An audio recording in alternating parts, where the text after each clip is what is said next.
everyone. I am Leia Estanag and I am going to tackle the functions of nonverbal communication and also the types of nonverbal communication. Five functions of nonverbal communication are reinforcement, substitution, contradiction, accentuation, and regulation. These functions help both the sender and the receiver of a message. We will explain them thoroughly in this section. So we have here number one, which is reinforcement.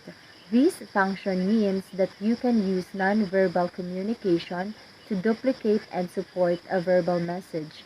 This function makes a spoken message more clear to avoid misunderstandings. So when your sister joins a competition, you not only say good luck, you hug her, you smile and cheer her on as you say encouraging words. Then, when the competition starts, you not only shout her name, you also wave your hands, clap, and jump to show that you support her. Stomp your feet as you walk out and slam the door hard.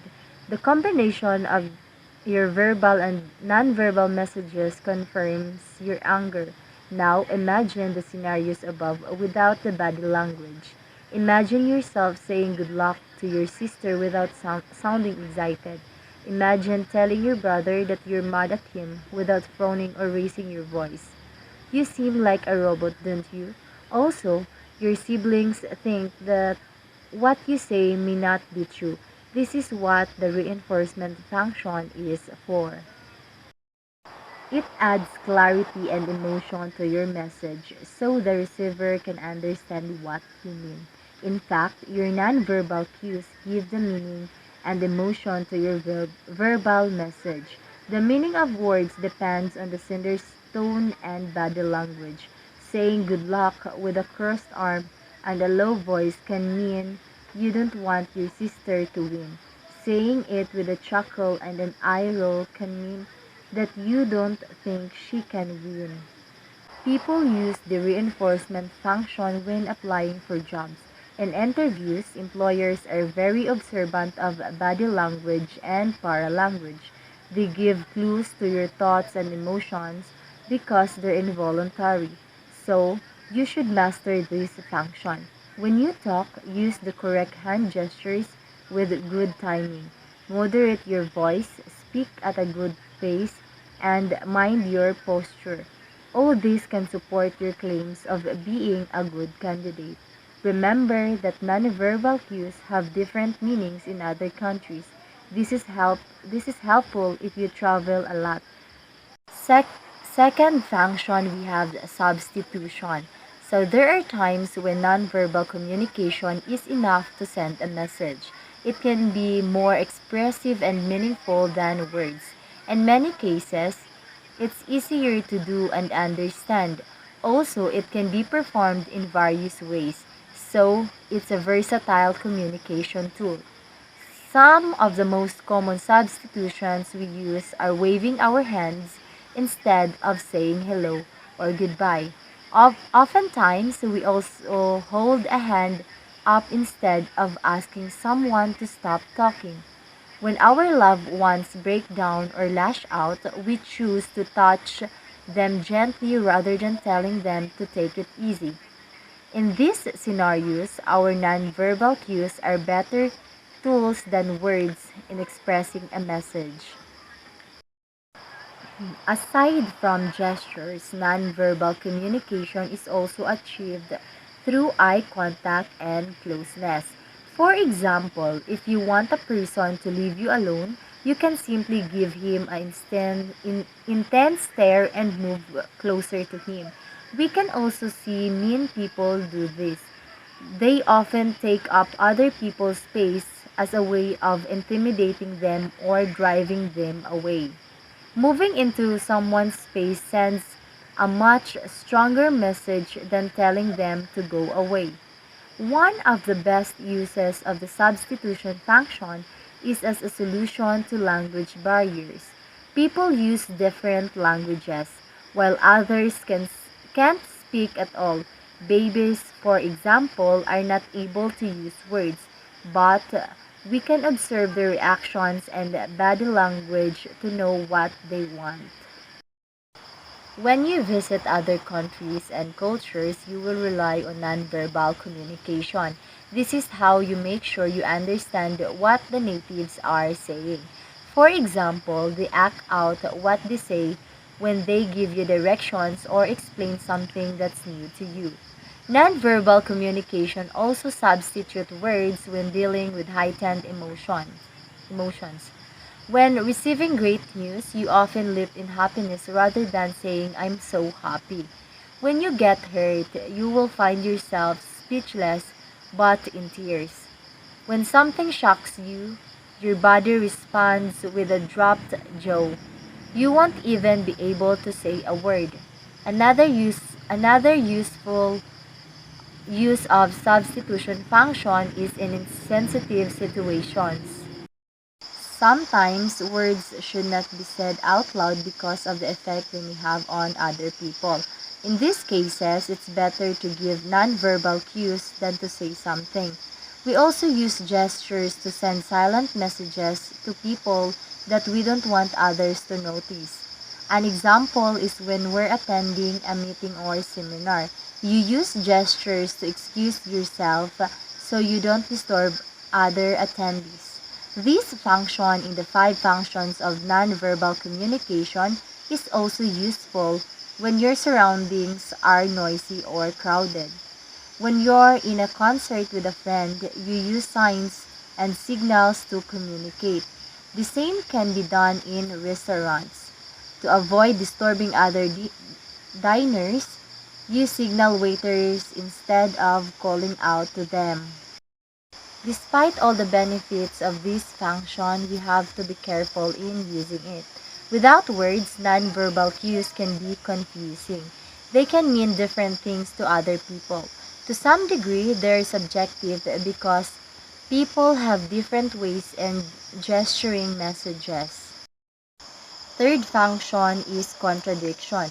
Verbal and nonverbal communication are two sides of the same coin, but they sometimes send opposite messages. So this is where the contradiction function comes in. It results in mixed messages. You've probably heard people tell you that you look terrible, but they look at you as if you're a beautiful painting. That means that they're just teasing you, and they think you're gorgeous. Some mixed messages can confuse and even hurt people. Others use contradicting verbal and nonverbal cues to make insults. A classic example of this is sarcasm. Sarcastic people are good at saying the opposite of what they think by contradicting words and paralanguage. When your food tastes bland, they might say, what a flavorful meal." The emphasis on flavorful gives the sarcasm away. Contradictions can also occur unconsciously. Sometimes we notice people acting differently than what they say. So when this happens, we get confused. Our common reaction is to observe their body language and behavior to find out what they mean. For example, your partner might tell you that she's okay, but you can notice that she doesn't enjoy the same things anymore. So in this scenario, you'll most likely conclude that she's lying. She's not okay. That's because people trust non-verbal cues more than words. Non-verbal cues are developed way before we learn to speak. Take the substitution function in babies, for example. When they talk about the evolution of communication, gestures and body language came first before verbal languages. Nonverbal communication is more natural. It occurs automatically, so it's hard to fake. That's what makes them more believable than the words we say. If you notice, reading body language is an interesting topic for many. Together with facial expressions, they give clues on whether a person is lying. Knowing when the contradiction function occurs is a powerful tool in reading and handling people. So we have here the fourth function is accentuation. The accentuation function is like an upgrade to the reinforcement function. To accentuate means to put emphasis on something. While the reinforcement function supports the meaning of your words, the accentuation function adds intensity or power to them. Imagine seeing a friend after a long time. We say to them, "I'm so glad to see you." To reinforce our message, we smile and hold them tight. To accentuate it, we say our words louder. We speak with so much excitement and we smile bigger. Often observe accentuation when we say something exciting. You remember that time when your friend told you she's going on a company paid trip? It's impossible not to notice that her eyes and smile are wide, and she speaks fast and loud. Her paralanguage and body language give power to her verbal message. "I'm so excited." We also observe this when someone preaches or speaks in campaigns. That person will speak loud and fast, paced across the stage, and use huge hand movements to give power to their words. The accentuation function is like the exclamation mark in our writing. It shows the strength in our words. Fifth function is regulation. So the last part of the five functions of nonverbal communication can also be used to regulate the flow of our conversations. The regulation function helps us take turns in speaking without using any words so we don't interrupt others. It helps us send signals when we want a response or when we're done talking and want someone else to talk. We can use paralanguage, gestures, and eye contact for this function. Pitch is a useful paralanguage in expressing our intention to ask a question. Raising our pitch or intonation at the end of a sentence cues others that we're asking them. On the other hand, when we lower our pitch, it means our sentence has ended. This tells the audience that they can now clap for your speech. The volume of our voice and the pauses we take also mean something. Making our voice louder in some parts of our speech means that we need the audience to pay attention to the point we're making. It's like telling the audience that you're now saying the climax or the most important part of your speech. Posing also gives a signal. It tells your audience to think about what you just said. Posing gives them time to get your point. This is a very powerful speech tool used by speakers and politicians. As we talk, we also use our body to direct the audience's attention toward something or someone. For example, when we want to thank someone, we turn our body toward them. Sometimes we use our hands to ask them to stand up so everyone can see them in the crowd. We also use body language to send signals when we want to talk or ask others to talk. For example, if you're part of an audience, you may raise your hand to signal that you want to ask or say something. You don't say your intentions out loud because you're going to interrupt the speaker. And as a speaker, you also use your body language to signal the next speaker to prepare take over. Gestures are also useful in signaling people that you need more time to speak. When you're conducting a seminar, you can use hand gestures to tell the host to extend your time. If you're using slides in your seminar, hand gestures are also useful in asking someone to go to the next slide. This regulates the flow of your speech without interrupting it. You may notice that some of the examples are substitution functions. Yes, they are. And the nonverbal substitutions can be used to regulate your speech. That's why they're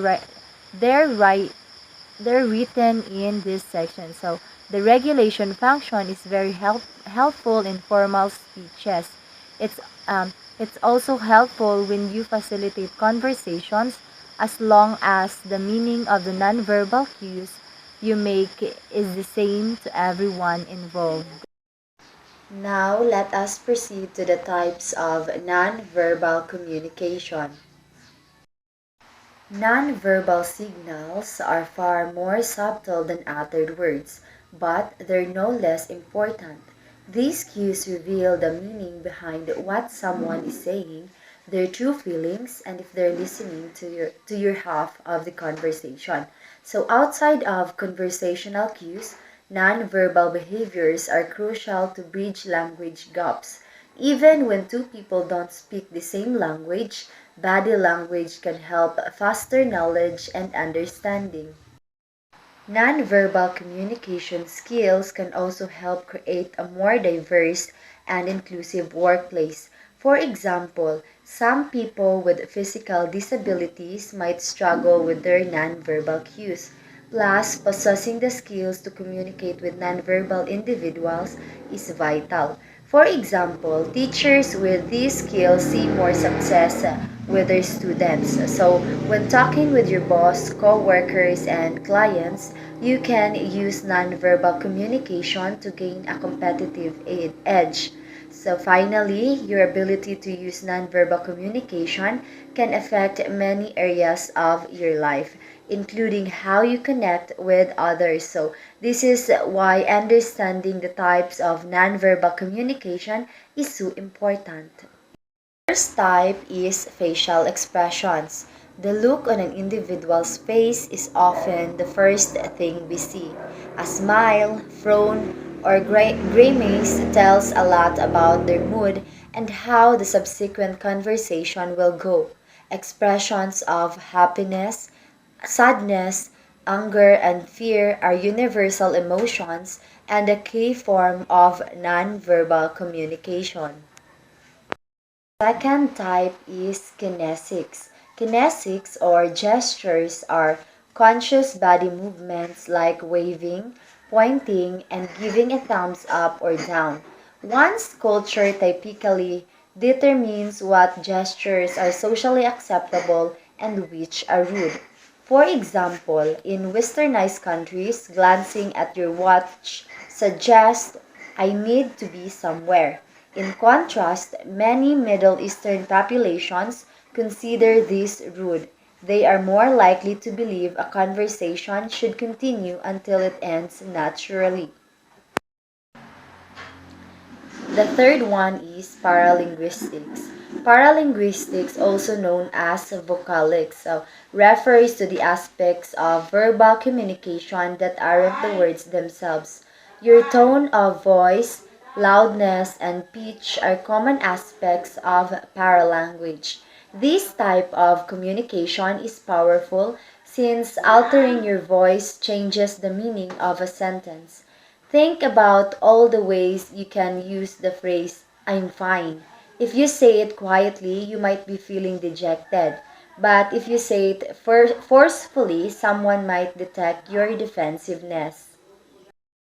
The fourth type is body language and posture. Crossing your legs or arms, a head nod, slouching, or sitting up straight are all examples of true body language. For example, you may have seen a crime films focus on body language to further the narrative. It can also hint at what isn't included in the dialogue. However, this type of nonverbal communication is complex and quite subtle. Just because you just because you observe a movement doesn't guarantee you understand the meaning. Type is proxemics. Proximity references how near something is. Human beings take personal space seriously. They also interpret physical distances in interactions differently. Social and cultural expectations, personal preferences, and your relationship with someone also determine what proximity is suitable. For example, if you're in a relationship with someone, you'd expect to sit closer together on the couch. On the other hand, you likely wouldn't sit that close to your mom's best friend when she comes over for her weekly book club. Is gaze. It may sound cliche, but it's true that the eyes are the windows to the soul. Our eyes are a massive factor in nonverbal communication because they give away how we feel. When we're scared, our pupils dilate due to a surge in adrenaline. So when something excites us, we blink rapidly. Maintaining eye contact generally means that someone is comfortable and telling the truth. In contrast, avoiding eye contact might suggest that they're nervous or hiding something. Is haptics. Communication by touch is called haptics. Touch is powerful because our emotions drive it. Our social class, gender, and of course our upbringing all determine how we respond to touch. Women generally use touch to convey care and concern, while men are more likely to convey control. Psychologist Harry Harlow made a career in studying the impacts of touch or lack thereof on rhesus monkeys. Monkeys who were raised without a touch from their mothers struggled with social interactions. Is appearance. Your appearance in another thing people noticed immediately. Your hairstyle, clothing, tattoos, piercings, and even body shape give off cues. This can encourage snap judgments from other people. There is a reason your mother always told you to dress to impress for a presentation at school or a job interview. I think that would be all and thank you for watching.